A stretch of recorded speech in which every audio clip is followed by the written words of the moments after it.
तर दिवसाची सुरुवात झाली आहे रिद्धूच्या स्कूलच्या तयारीपासून.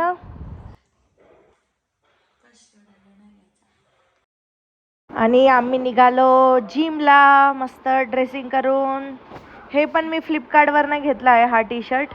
आणि आज हे बघा, हे वर्कआउटची मी लिस्ट दिलेली आहे. मला जिममध्ये सगळं वर्कआउट तुम्हाला प्रत्येक व्हिडिओ काढणं शक्य होत नाही आहे. मी नक्कीच प्रयत्न करेन, माझी पण लिंक लागल्यावर. वर्कआउट करून आली आणि फक्त कॉफी पिऊन गेली होती. आणि आल्या आल्या मी ॲटलिस्ट प्रोटीन पावडर पिते. पण मी आज इतकी थकलेली होती तर मला काही खाण्याच्या आधी असं वाटलं की थोडंसं डायरेक्ट झोपावं. 20-25 मिनटं लोळले आणि आता लगेच रिद्धूला आणायचा टाईम झाला आहे 12 वाजता. आंघोळ नाही, काहीच नाही. तर आल्याला पूर्ण इतकं घाम आला आहे, पूर्ण केस ओले झालेत मध्ये.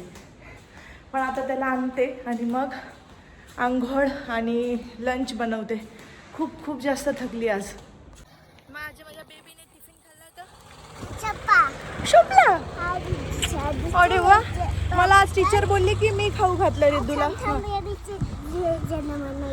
जनगणमन खाऊ घातलं. टीचरने चमच्याने खाऊ घातलं. ओके, तू नाही खाल्लास तुझ्या हाताने बाळा? उपमा तुला खाता येत नाही ना? हा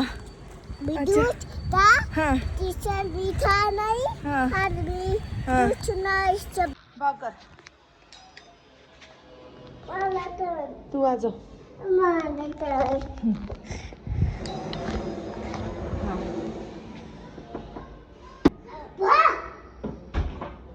नाही रे, पप्पा ऑफिसला गेलेत बाळा. ऑफिसला गेले रे बाळा बच्चा.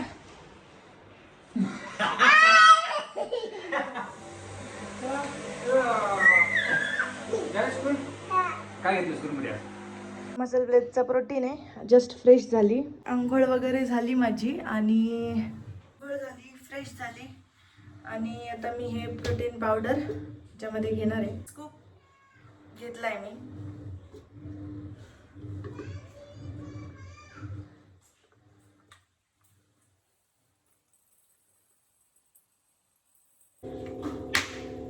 मिक्स करायचं. आता हे प्रोटीन पावडर पिते मी, थोडी एनर्जी येते. आणि वर्कआउट झाल्या झाल्या आधी सगळ्यात पहिलं तर प्रोटीन पावडरच प्यायची. आणि माझी स्किन बघा एकदम असं क्लीन व्हायला लागली आहे. ॲक्च्युली वर्कआउट करून फक्त 1 वीक झाला आहे मला. 1 वीक, हां 8-9 दिवस झाले. आणि डायटिंग करून तर स्किनमध्ये फरक बघा तुम्ही किती जाणवतोय. लंचला मुगाची डाळ आहे. मुगाच्या डाळीचं वरण एकदम साधं करणार आहे. बिलकुल मसाला तर नाहीच टाकणार आहे, कारण रिद्धू पण खाणार. आणि तेल पण खूप कमी टाकणार आहे. आणि आज आम्हाला एकदम असं हलकं खायचं आहे. त्यामुळे मग मी मुगाचं वरण, थोडासा भात आणि अंडी. 1 अंडं खाल्लंय, 2-3 अंडी आणि 3 अंडी आणि हा वरण भात. तर दुपारी जरा लोळलो आणि आता थोडंसं फ्रेश होण्यासाठी एक तर मी कॉफीच पिते. पण आज इच्छा झाली आहे चहा प्यायची. पण चहा आमच्याकडे असे साखर नाही आहे. तर आम्ही हे बघा, हे गूळ आहे, आसना जॅगरी पावडर. तर हे याचा आपण दूध वगैरे फाटत नाही कसलंच, चहा जरी केला तरी मस्त. आणि चहाची पण टेस्ट छान लागते. तर आता मी चहा बनवते.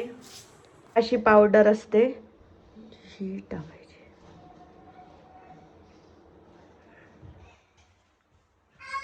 किती पण दूध उकळलं तरी दूध फाटत नाही. तर आता मी घेते चहा, गुळाचा चहा. तर आता आमची डिनरची तयारी सुरू झाली आहे. डिनरला मी आज बनवते ही ब्रोकोली. ब्रोकोलीचं म्हणजे असं एकदम असं 1-2 तेलामध्ये, 1-2 थेंब तेलामध्ये असं भाजणार आहे फक्त मी मीठ टाकून. त्यानंतर हे सोयाबीन, नाही रिद्धू तसं नाही करायचं बाळा. त्यानंतर मी हे सोयाबीन माझ्यासाठी बनवते, कारण सोयाबीनमध्ये पण खूप प्रोटीन आहे. बस मी तेवढंच खाणार आहे. आणि यांच्यासाठी रिद्धूच्या पप्पांना बनवते मी दलिया. कारण मस्त मुगाची, तुरीची डाळ टाकून, मसूरची डाळ टाकून दलिया बनवणार आहे. आणि मला हेल्प करणार आहे रिद्धू. हा ना रिद्धू, तुम्हाला हेल्प करणार आहेस का? काय करणार आहे माझ्यासोबत? जेवण बनवणार आहे. ओके. ब्रोकोली मी स्वच्छ धुवून घेतली आहे आणि मी बघा एवढं एवढं तेल घेतलंय कढईत. आता ही ब्रोकोली मी याच्यात टाकणार, थोडंसं वाफ देणार आहे मी आणि मीठ टाकणार आहे बस.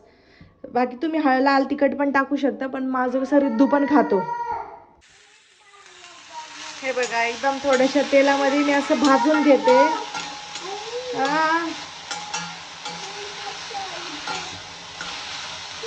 याला आणि 1-2 मिनिटं मी आता वाफवून घेणार आहे. ही बघा ही फक्त मी मिठामध्ये अशी वाफवली ब्रोकोली, थोडंसं तेल टाकलं होतं. आता त्याच कढईमध्ये मी हे थोडासा कढीपत्ता, शिमला मिरची, कांदा, टोमॅटो टाकणार आणि हे सोयाबीन टाकेल, थोडंसं मीठ आणि थोडं टोमॅटो सॉस पण टाकू शकता, छान टेस्ट येते. साईडला मी दलिया बनवते, त्याच्यामध्ये थोडा कांदा, टमाटा, थोडा लसूण, कढीपत्ता, कोथिंबीर घालून 2-3 डाळी घालून मी दलिया बनवणार आहे. बघा ही ब्रोकोली एवढी आणि हे सोयाबीन हे खाणार आहे मी, हे रिद्धूचं आहे.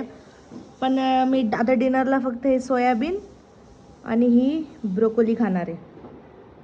किचन वगैरे सगळं आवरून झालं आहे, डिनर झाला आणि हे उद्याची तयारी आहे. काळे चणे मी भिजत घालून ठेवले उद्यासाठी. त्यानंतर हे सब्जा आणि चिया सीड्स मिक्स, हे मी उद्या एक ड्रिंक आहे त्याच्यासोबत घेणार आहे उपाशीपोटी. असा होता माझा दिवस 6वा. सो व्हिडिओ आवडला असेल तर लाईक करा, सबस्क्राईब करा. Good night.